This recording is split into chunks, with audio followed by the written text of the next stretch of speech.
alaikum wa rahmatullahi wa barakatuh. Welcome Hadith disciples, YouTubers, and viewers upon the Sunnah to another episode of 5 Minutes of Fa'idah. Bismillah, alhamdulillah, wa sallallahu sallam ala rasulillahi amma ba'd. It states in the authentic Hadith that is collected in the Sahih, as-sawmu junnah. Fasting is a junnah. This word junnah is translated in the English language to mean a shield. The Hadith tells us that fasting is a shield. Let us break down this word in the Arabic language, junnah, with a dhamma vowel sound and a shadda and a fatha over the noon, junnah. The word junnah is very similar to many words that we know on a daily basis, or that we speak and use on a daily basis, such as what? Jannah, with a fatha, paradise, or such as jinn, with a kasra, or such as janeen, with a fatha, a noon and a ya, or jinan, or jinan. And the word jannah means, or is translated to mean paradise, heaven. Okay, jinn, a demon, janeen, a fetus, so on and so forth, a person's heart, the janan. The letters jeen, noon, noon, whenever they're combined and put together in a word in the original pure Arab tongue, it proves that something is hidden. Something cannot be seen. It proves, as the people of knowledge say, al-istitar. He says it's something that is behind closed doors. Why do we call it jinn, jinn? Because we can't see them. Why is Jannah called Jannah? Because it is hidden behind or in the shade of luscious trees, trees of full growth, all types of fruit. A person, when he's in his Jannah, he's surrounded by the coolness of those leaves from those trees. The janeen, the fetus, is in the womb of the mother. You can't see it.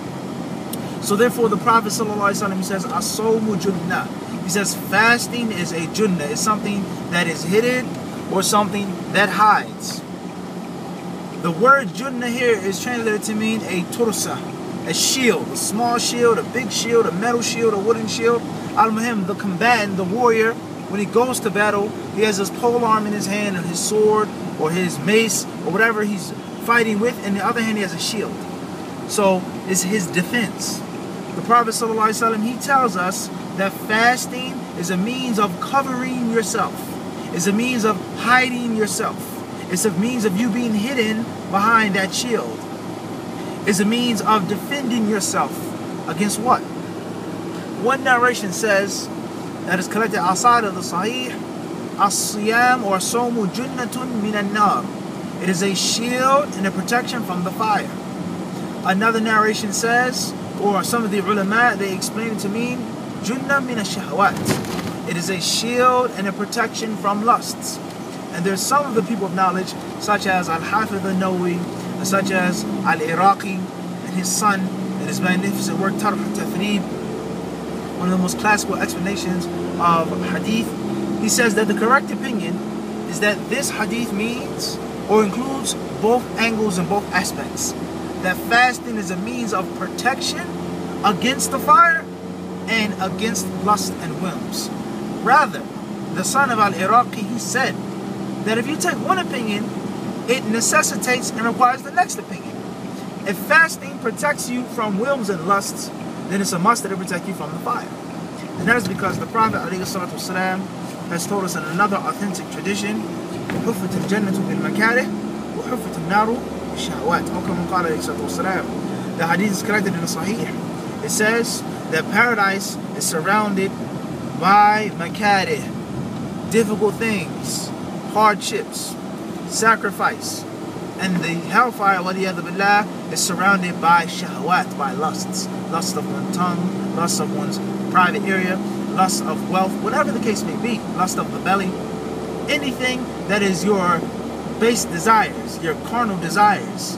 The Messenger of Allah ﷺ tells us in another authentic hadith, إِنَّ لِكُلِّ أُمَّةٍ فِتْنَةٍ وَفِتْنَةُ أُمَّةِ الْمَالِ. Every nation has a fitnah, has a temptation, and a major means of infatuation, and that of my nation is in wealth, is money.